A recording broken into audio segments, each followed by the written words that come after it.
오늘 주님께서 저희들에게 주시는 말씀은 여호수아 5장 10절에서 15절까지의 말씀입니다. 계속해서 지난주 야외 예배 때문에 잠시 멈췄던 시리즈 여호수아 5장 10절에서 15절까지의 말씀 우리 한 절씩 교독하도록 하겠습니다. 또 이스라엘 자손들이 길갈에 진쳤고 그달 14일 저녁에는 여리고 평지에서 유월절을 지켰으며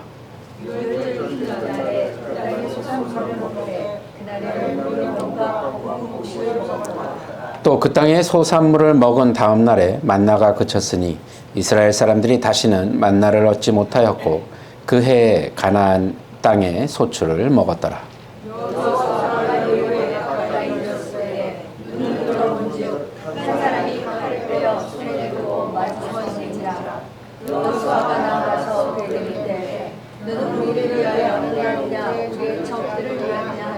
그가 이르되 아니라 나는 여호와의 군대 대장으로 지금 왔느니라 하는지라. 여호수아가 얼굴을 땅에 대고 엎드려 절하고 그에게 이르되 내 주여 종에게 무슨 말씀을 하려 하시나이까. 여호수아에게 이르되 내 발에 신을 벗으라. 내가 선 곳은 거룩하니라 하니 여호수아가 그대로 행하니라. 아멘. 할렐루야. 네. 또 지난주에 너무들 고생 많으셨습니다. 더웠는데 그래서 오늘은 좀 시원하게 또 본당에서 예배를 드리게 됐습니다. 자, 오늘 본문은요 계속해서 이제 길갈이라는 곳에 이스라엘 백성들이 이제 진을 쳤잖아요. 이때 열린 유월절의 큰 축제 후에 일어난 사건입니다. 그러니까 우리가 2주 전에 가나안에서 새로운 삶이 시작되는 이스라엘 백성들에게 언약의 상징으로 뭘 하라고 하셨죠? 할례. 감사합니다. 할례를 하라고 명령하셨습니다. 그리고 그 가나안의 적들과 여리고 앞에서 행한 할례는 비록 적들 앞에서 할례를 행하면 죽음을 당할 수도 있는 위협적인 일임에도 불구하고 위험한 일임에도 불구하고 현실적인 위험에 놓였었지만 그럼에도 그들이 할례를 행한 것은 무엇이냐? 오직 하나님의 뜻에만 순종하겠다는 헌신과 결단이었다고 제가 말씀을 드렸습니다. 기억나시죠? 처음 듣는 것처럼 보시면 안 됩니다. 기억나시죠? 자, 헌신과 결단이라고 말씀드렸어요. 자, 이제 할례를 행한 후 그들은 오늘 본문인 10절에서 12절까지 유월절을 지키게 됩니다. 이게 아주 중요한 메시지를 우리에게 전달해 주는 거죠. 유월절이 무엇이죠? 자, 유월절은 여러분들이 다 아시지만 다시 한번 설명을 드리면 유월절은 애굽에서 이제 대재앙이 일어나게 되고 10번째 재앙인 애굽의 모든 장자를 죽이는 심판이 임했을 때 이스라엘 백성들을 구원하신 그 사건을 이야기합니다. 그들은 이 심판이 임한 날 저녁에 어린 양을 잡고 그 피를 어떻게 해요? 문설주에 바르고 그 고기를 앉아서 급히 먹고 하나님의 사자가 문에서 바른 그 피를 보면 어떻게 해요? 지나가는 거죠. 그래서 영어로는 pass over 이렇게 한다고 다들 알고 계십니다. 그 피를 보고서 지나가 그들에게 하나님의 심판으로부터 구원을 받은 사건이 바로 유월절 사건입니다. 자, 오늘 본문 이 유월절의 의미는 아시죠? 이제 예수 그리스도의 피로 어떻게 해요? 우리가 새 생명을 얻게 된 그 사건을 예표하는 거거든요. 자, 그러면 오늘 본문은 이 구원의 은혜를 누리며 감사했던 유월절이 가나안 땅인 길갈에서 행하여지고 있는데 잘 보세요. 이 유월절이 얼마 만에 다시 행해진 일일까요? 왜냐하면 유월절은 이스라엘 백성이 출애굽하고 나서 한 번도 해보지 않았습니다. 그러니까 39년이라는 시간이 지난 후에 처음으로 갖는 유월절입니다. 감사절이죠. 자, 어떻게 알 수 있죠? 민수기 9장에 보면 출애굽을 하면서 유월절 사건을 경험한 이스라엘 백성들은 그 1년 후에 유월절을 한 번 더 지내게 됩니다. 한 번 지냈어요. 유월절. 출애굽하고 나서. 민수기 9장에 보니까. 자, 그러면 성경은 그 후에 유월절에 대한 기록이 있을까요, 없을까요? 없습니다. 광야에서는 유월절에 대한 기록이 전혀 없었습니다. 또 유월절은요, 할례를 행한 백성들만이 이 유월절에 참여하여 음식을 먹을 수가 있었습니다. 그러니까 2주 전에 우리가 뭘 했다고 그랬죠? 할례를 받았다고요. 그러니까 할례를 받았으니까 이제 유월절을 지낼 수 있게 된 겁니다. 그러면 출애굽하고 다음 연도인 1년 후에 우리가 유월절을 지내고 시간이 지나서 이제 할례를 받고 유월절을 지난 39년이라는 시간이 훅 흘러갔습니다. 그러니까 애굽에서 태어난 남자들은 40년 동안 할례를 받지 못했다고 했잖아요. 처음으로 길갈에서 할례를 받았다는 것을 유추해 보면 이 길갈에서 39년 만에 처음으로 갖는 유월절입니다. 그러니까 얼마나 기뻤겠습니까? 얼마나 기쁨의 축제였을까요? 자, 그러면 오늘 우리가 본문인 이 유월절을 통해서 매우 중요한 영적인 진리를 발견하게 됩니다. 그 첫 번째 진리가 뭐냐면 애굽의 노예 생활에서 해방된 결정적인 사건이 이 유월절이잖아요. 이 유월절은 구원이 오직 예수 그리스도의 십자가의 피, 곧 십자가의 구속을 통해서 이루어지는 것을 증거한다는 겁니다. 아까 어린 양에 뭐를 발랐다고 그랬죠? 문에? 피. 그래서 죽음의 사자가 건너갔다고 얘기했잖아요. 우리가 예수님의 그 피로 우리를 대신해서 십자가에서 죽으신 그 예수님의 피로 인하여 우리가 그 죽음을 넘어섰다는 겁니다. 자, 고린도전서 5장 7절 우리 함께 한번 읽어보도록 하겠습니다. 시작. 너희는 새 덩어리가 되기 위하여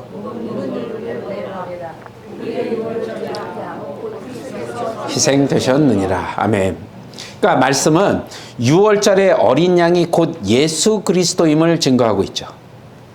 예수 그리스도의 십자가와 죽음은 곧 모든 인류의 죄를 대속하기 위한 죽음이었고, 부활하심은 모든 인류에게 생명을 주신 사건이다라는 겁니다.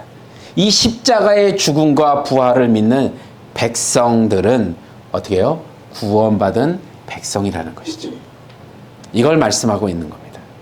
자, 그럼 두 번째로 유월절의 중요한 진리는 가나안에서 이제 할례를 행하고 유월절을 지킨 이스라엘 백성들은 예수 그리스도의 피 곧 생명의 구속과 함께 뭐가 시작되냐면 새로운 삶이 시작됐다는 것을 보여주는 겁니다. 다시 말씀드리면 가나안의 여정은 하나님의 은혜로 어떻게 해요? 다시 시작되는 것입니다. 그들의 노력이나 열심으로 시작되는 것이 아니고요. 어떤 전술이나 어떤 전략으로 시작되는 것이 아닙니다. 하나님의 열심으로, 하나님의 구속으로, 하나님의 그 은혜로 열어놓으신 길을 그냥 우리는 걸어가는 바로 믿음의 길이라는 것을 여러분이 꼭 기억하셔야 될 겁니다. 그렇다면 우리의 삶의 여정도 동일하다는 것이죠.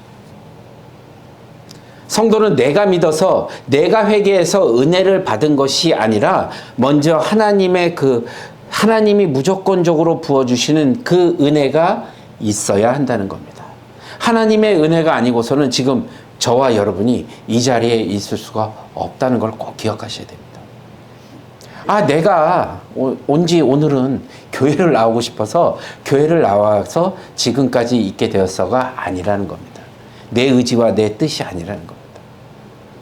온전히 하나님의 은혜인 것이죠.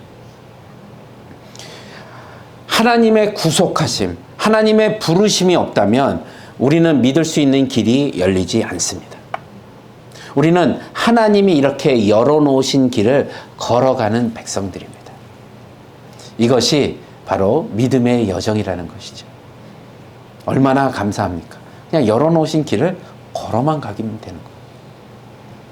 결론적으로 유월절은 우리의 삶을 하나님이 인도하시겠다.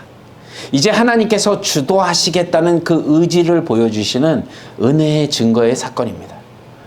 이제부터 내가 너희들을 계속해서 인도하시겠다는, 이스라엘 백성들에게도 또 오늘 우리의 성도들의 삶에도 이 하나님의 은혜가 먼저 시작되는 것이죠. 이 믿음의 여정을 주도하시는 하나님께 6월절의 감격처럼 감사하며 사는 그런 삶을 드리는 저와 여러분이 되실 주님의 이름으로 축복합니다. 계속해서 본문을 살펴보시면 오늘 본문에 등장하는 여호수아가 어디 있는지 한번 보셔야 됩니다. 13절에 보시면 첫 번째 여호수아가 어디 있다고 지금 밝히고 있는데 어디 있죠? 예. 여리고에 지금 가까이 이르렀을 때 이제 여리고에 거의 다 도착했습니다. 자, 길갈의 6월절의 축제가 마쳤는지 혹시 축제 중인지는 알 수 없습니다. 그런데 이 축제의 기쁨과 감격을 뒤로하고 지금 여리고를 향해 가는 여호수아의 모습을 보여주고 있는 것이죠. 이런 생각을 해봅니다. 아마도 여호수아는 이스라엘의 총지휘관이잖아요. 총책임자. 지휘관으로서 고민을 갖고 있었겠죠. 단단하게 잠겨있는 여리고성을 그 문을 보고 높이 쌓여져 있는 여리고의 성벽을 보면서 이제 어떤 전략을 가지고 어떤 방법으로 싸워야 될지를 고민하고 있었을 겁니다. 그러니까 이런 심정이 충분히 이해가 가죠. 왜냐하면 이 일은 그에게 맡겨진 사명이었기 때문에 그렇습니다. 자, 이 수많은 백성들, 200만 명이 넘는 이 수많은 백성들을 데리고 이제 길갈까지 왔는데 우리 앞에는 지금 뭐가 있어요? 여리고성이 있다는 겁니다. 지금 축제의 기분이 막 들떠 있어요. 백성들은 너무 감사하고 막 기뻐요. 그런데 책임자는 그 기쁨보다도 그 기쁨도 있지만 이제 앞으로 이 백성들을 내가 어떤 전략을 가지고 어떻게 해야 되지 하는 그런 고민이 왜 없었겠냐는 겁니다.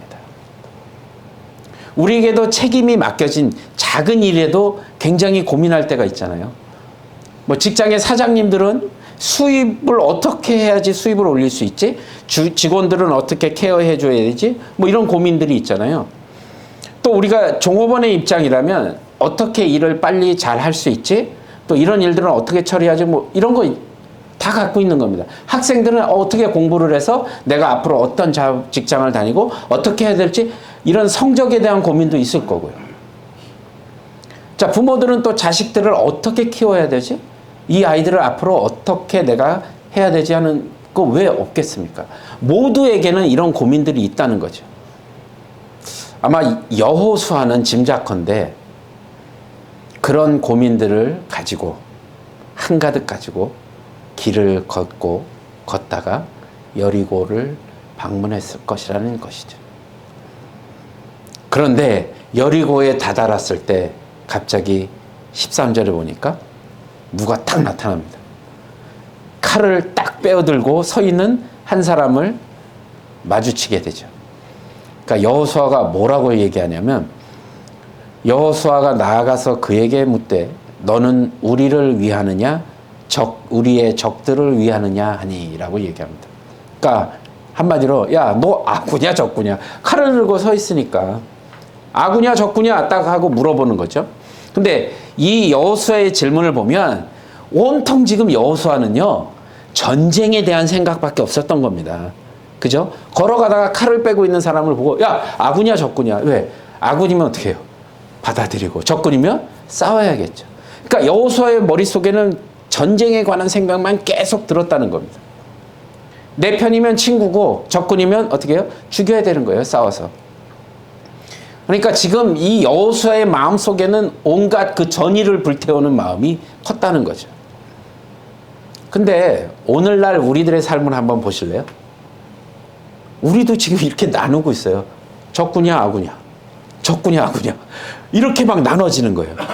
그래서 무슨 만남을 가질 때도 기업들도 국가들도 편가르기가 아주 심합니다. 우리 편이야? 아니면 상대편이야? 편가르기라고 그러죠. 자, 요즘 대선이 가까우니까 와, 정말 어마어마한 뉴스들과 메시지와 막 근데 거기 다 보면 뭐 아니면 도식의 광고가 뜹니다. 일단 상대방을 흠집을 내야 돼요. 무조건 내야 됩니다. 그리고 요즘 뉴스들 보면 뭐 세계 특허권이나 뭐 이런 거 보면 기술을 서로 훔쳐오기도 하고 기술을 만든 사람을 돈을 더 주고 스카우트해 와서 내 기술로 바꿔치기 하고 천문학적인 돈을 쏟아부어서 하고 있죠. 요즘 대부분의 사회 구조는 그런 겁니다. 나 아니면 너. 내 편, 제 편. 태초부터 사실은 이게 시작되고 결코 줄어지지 않았던 사건들이 있었죠. 하나님은 가인에게요, 뭐라고 얘기하셔요? 야, 네 아우 아벨이 어디 있냐? 그랬더니 그때 가인의 대답이 뭐였어요? 아니, 내가 내 아우를 지키는 사람입니까? 이게 무슨 얘기냐면 나하고 상관없다는 얘기입니다. 나는 나고 걔는 걔니. 오늘날 세상에도 내 편이 아니면 다 적인 세상이에요. 요즘 그래요. 그런데 초대교회 때도요, 고린도 교회에 이런 문제가 있었습니다. 나는 바울에게, 나는 아볼로에게, 나는 게바에게, 나는 그리스도께 속한 자이다. 편가르기를 어마무시하게 하고 있었습니다. 그런 논쟁이 있었다는 거죠. 그때 바울이 그들을 향해서 권면하는 말씀이 고린도전서 3장 7절에 나와 있습니다. 함께 읽어볼까요? 시작. 그런즉 심는 이나 물 주는 이는 아무것도 아니로되 오직 자라게 하시는 이는 하나님. 아멘. 자, 이런 편가르기 구조나 어떤 이런 세상에서 교회나 이런 편가르기를 구조를 향해 하나님께서 본문에서 정확하게 답을 주시는 거죠. 14절에 뭐라고 얘기하냐면 그가 이르되 나는 여호와의 군대 대장으로 지금 왔느니라 하는지라. 여호수아가 얼굴을 땅에 대고 엎드려 그에게 이르되 내 주여 종에게 무슨 말씀을 하려 하시나이까? 라고 여호수아가 대답하는 장면이 나오거든요. 자, 그가 이르되, 그리고 계속해서 뭐라고 얘기해요? 나는 여호와의 군대 장관으로 왔다 라고 말씀하십니다. 그러니까 다시 한번 여호수아를 한번 보세요. 여호수아의 관심은 내 편이야 네 편이야 이게 관심이었잖아요. 그렇잖아요. 우리들처럼 내 편이야 네 편이야. 여호수아에겐 전쟁을 앞둔 책임이 있습니다. 그러니까 이스라엘의 총 리더로서 책임에 대한 짐이 굉장히 무겁죠. 그죠? 그래서 그는 축제를 뒤로 하면서까지 여리고를 살피러 온 거잖아요. 그때 하나님은 이 무거운 짐을 짓고 있는 젊은 여호수아에게 하나님의 사자 여호와의 군대 장관을 보내셔서 지금 그 짐을 지는 자가 바로 나다, 하나님이시라는 것을 보여주고 계시는 거라는 거예요. 내 앞에 서 있는 자가 너의 문제를 책임질 군대 장관이다 라고 얘기하시는 겁니다. 이 대답이 바로 우리가 갖고 있는 오늘 모든 삶의 문제에 대한 궁극적인 정답이 되는 거예요.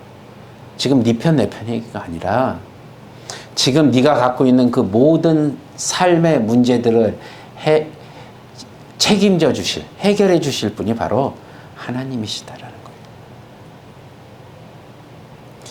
여러분도 삶의 어떤 무거운 짐을 가지고 계십니까? 아니면 세상 사는 게 너무 힘들고 지치셨나요? 오늘 하나님께서는 저와 여러분에게도 말씀하고 계시다는 겁니다. 내가 너의 짐을 지겠노라고요. 하나님의 너희의 군대 장관이라고 말씀하고 계시다는 겁니다. 우리는 우리가 뭔가 해결하려고 그 많은 짐들을 지고 열심히 걸어가고 있는데 하나님께서 나타나셨는데도 불구하고 우리는 네 편이야 내 편이야를 따지고 있다는 거죠. 아니, 네가 가지고 있는 그 문제를 해결해 줄 군대 장관이라는 거예요. 하나님이 내가 직접 너희의 짐을 지겠다고 지금 말씀하시는 겁니다. 나는 여호와의 군대 장관으로 지금 왔다는 그 여호와의 사자 앞에서 여호수아가 땅에 엎드려 고백하는 장면이 보이죠. 그리고 뭐라고 얘기하죠? 주여 종에게 말씀하시옵소서. 여기서 말씀하시면 듣겠나이다 하고 듣는 것이 아닌 그 어떤 수준의 친구로서 이웃으로서 듣는 동등하거나 아니면 그 엇비슷한 관계에서 듣는 그 장면이 아니라는 겁니다. 얘기하세요. 그럼 제가 들어볼게요가 아니에요. 주여 뭐라고요?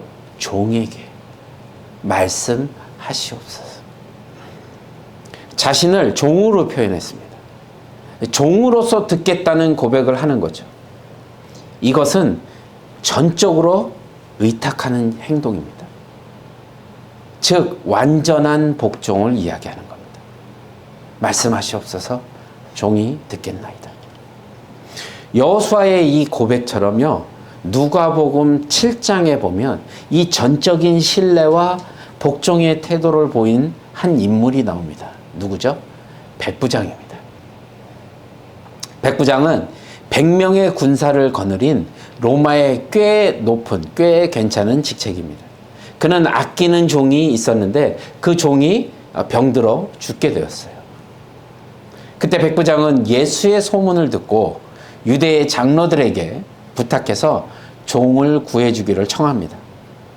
그러니까 장로들이 백부장을 대신해서 예수께 와서 유대 민족을 사랑하고 우리를 위해서 회당도 지어줬다고 그런 사람이 간청했으니 좀 들어주십시오라고 와서 얘기를 대신 해준 겁니다.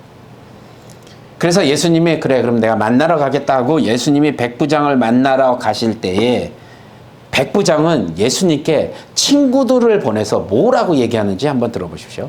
한 절씩 교독해 보겠습니다. 예수께서 함께 가실새 이에 그 집이 멀지 아니하여 백부장이 벗들을 보내어 이르되 주여 수고하지 마옵소서 내 집에 들어오심을 나는 감당하지 못하겠나이다.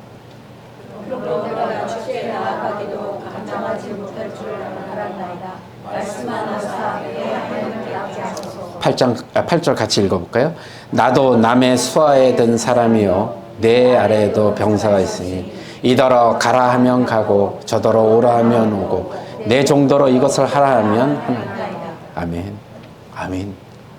정말 대단한 믿음입니다.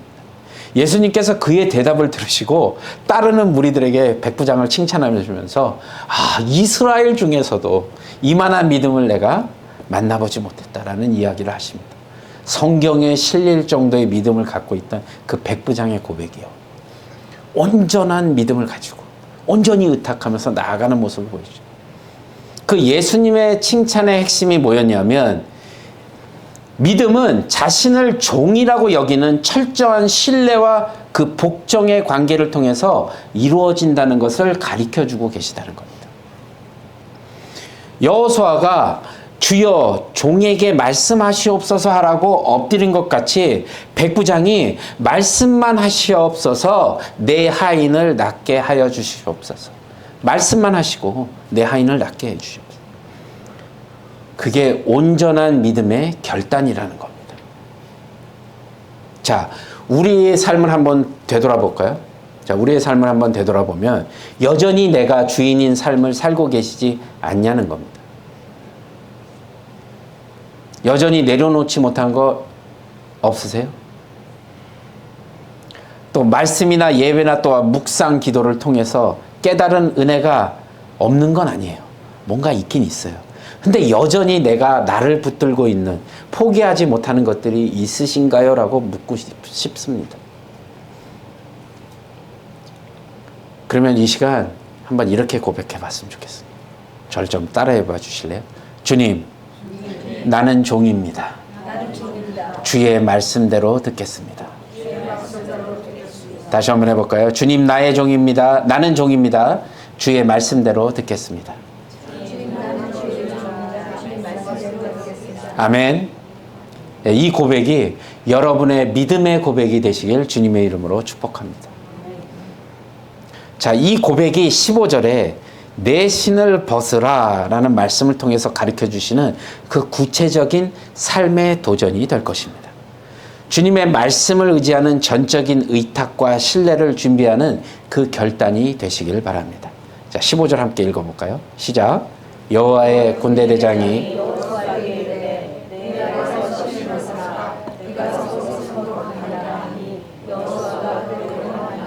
아멘. 주여 종에게 말씀하시옵소서라고 고백을 한 후에 가장 먼저 받은 게 뭐요? 내 신을 벗으라. 내가 선 곳은 거룩한 곳이니 내 신을 벗으라라고 얘기했죠. 종으로서 주의 말씀대로 전적인 의탁을 하는데 벗어야 될 신이 있다는 겁니다. 그 신이 무엇을 의미하는지 한번 생각해 봐야겠죠. 그러면 왜 신을 벗으라고 하셨을까? 첫 번째 우리가 벗어야 될 신은요, 내 힘으로 감당코자 하는 내 노력과 내 능력을 의미하는 겁니다. 내 노력과 내 능력을 벗지 않고서는 주님 앞에 복종할 수가 없다는 얘기입니다. 여호수아가요, 여러분, 광야에서 모세의 뒷바라지를 40년 동안 하면서 산전수전 다 겪었죠. 경험이나 노력이나 능력을 가지고 여리고를 향해서 도전장을 내볼만 하지 않았겠어요? 내 능력과 내 의지로, 내 경험으로. 우리도 마찬가지죠. 우리가 갖고 있는 어떤 실력이나 내 경험이나 어떤 느낌적인 느낌?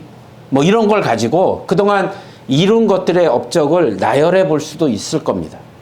그러나 우리는 수많은 장벽과 장애물을 넘어가고 겪으면 겪을수록 우리가 넘질 못할 산이 있고 걷지 못할 길이 있다는 것을 깨닫게 되죠.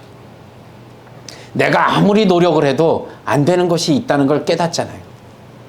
아무리 성능이 좋은 찝차를 막 타고 가더라도 그 찝차가 깊은 늪에 빠져버리면 성능이 아무리 좋아도 빠져나올 수가 없습니다.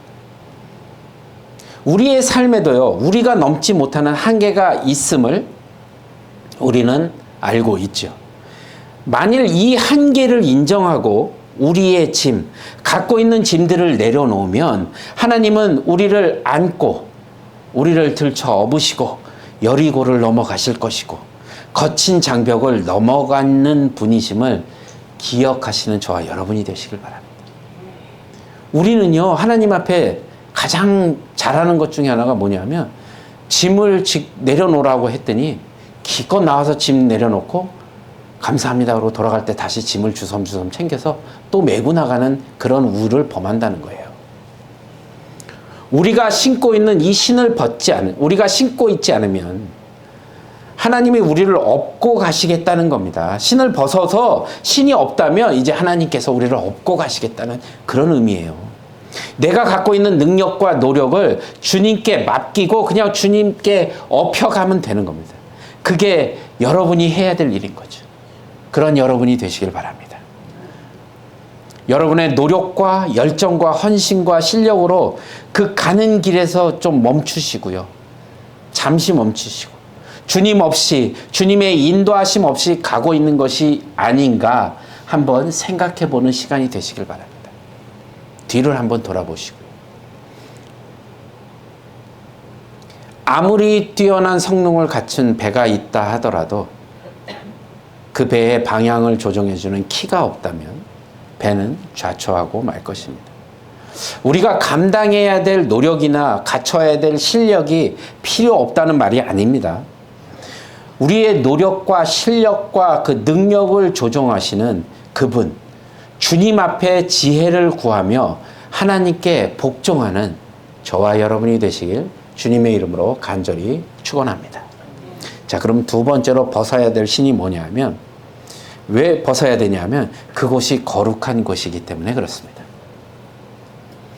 흙이 덮이고요, 온갖 먼지와 더러운 곳을 밟은 신은 결코 거룩한 곳에 들어갈 수가 없었죠. 우리의 삶도 마찬가지죠. 성도인 여러분의 몸은 성령이 거하시는 거룩한 전입니다. 믿으시죠? 그 거룩한 하나님의 임재가 함께 하시는 성령의 전입니다.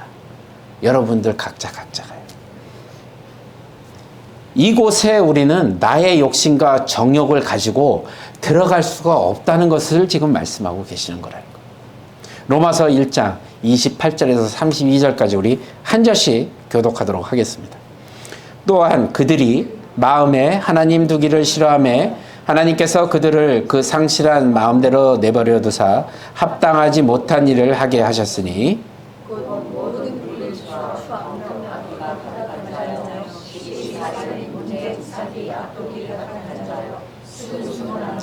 비방하는 자요, 하나님께서 미워하시는 자요, 능욕하는 자요, 교만한 자요, 자랑하는 자요, 악을 도모하는 자요, 부모를 거역하는 자요,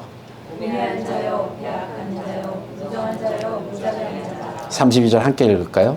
그들이 이 같은 일을 행하는 자는 사형에 해당한다고 하나님께서 정하심을 알고도 자기들만 행할 뿐 아니라 또한 그런 일을 행하는 자들이 옳다 하느니. 아멘. 이런 모든 불의, 추악, 탐욕, 시기, 살인 등 모든 마음의 악한 상태의 궁극적인 원인이 어디에 있을까요? 그것은 마음에 하나님을 두기 싫어했기 때문이라는 거죠. 하나님을 두기 싫어한다면 결코 우리는 하나님 전에 들어갈 수 없습니다. 여러분 마음에 어쩌면 하나님 없이 쌓아두었던 벗어야 될 소유들이 있는지 한번 돌아보시기 바랍니다. 이것만큼은 내가 가지고 가겠다고 버티고 있던 그 마음의 상태가 있었는지를 한번 돌아보시라는 겁니다. 여러분의 신을 벗고 거룩한 전에 들어가는 주님의 백성들이 되시기를 간절히 축원합니다. 왜냐하면 고대 근동에는요, 자신이 할 수 없는 것을 상대방에게 위임할 때 신을 벗어 주었다고 합니다. 그래서 신을 벗으라. 내가 선 곳은 거룩한 곳이니라고 이야기했던 거죠. 사랑하는 여러분, 거룩하신 하나님 앞에 우리가 신고 있는 신을 벗어서 드리길 바랍니다. 주님께서 내 신을 벗으라라고 말씀하신 거, 우리의 삶의 권리를 빼앗거나 우리의 삶을 통제해서 깝깝한 신앙인으로 만들려는 뜻이 아니라는 겁니다. 우리의 벗겨진 발에 복음에 예비한 신을 신겨주시고 직접 인도해 주시겠다는 말씀입니다. 이 은혜의 주님 앞에 여러분의 신을 벗고 전적으로 하나님께 의탁하는 믿음의 백성들이 다 되시길 주님의 이름으로 축원합니다. 자, 오늘 말씀의 결론을 맺겠습니다. 자, 오늘 우리는 가나안의 여리고 정복 전쟁을 앞두고 있습니다. 가나안의 백성들처럼 강하고 낯선 환경일 것이고요. 도저히 넘을 수 없게 곧게 솟은 높은 성벽이 있을지도 모르겠습니다. 그때 우리는 주님 앞에서, 주님은 그때 우리 앞에서 말씀하고 계시죠. 군대 대장으로 내 앞에 서 있노라고요. 그것은 우리가 전적으로 하나님만을 의지하도록 인도하시는 것이라는 겁니다. 여러분의 믿음이, 저와 여러분의 믿음이 주님 말씀하시옵소서 내가 듣겠나이다 라고 납작 엎드리는, 오직 하나님만을 의지하겠다는 전적인 의탁과 순종에 기초하시기를 소망합니다. 그리고 이 전적인 의탁은 하나님 없이 우리가 붙들고 있는 능력이나 노력이나 실력의 신을 벗는 것입니다. 마음에 하나님을 두기 싫어하는 모든 거룩하지 못한 것들을 벗고 이제 주님 앞에 나아가는 저와 여러분의 삶이 되시길 다시 한번 주님의 이름으로 간절히 축원합니다. 아멘.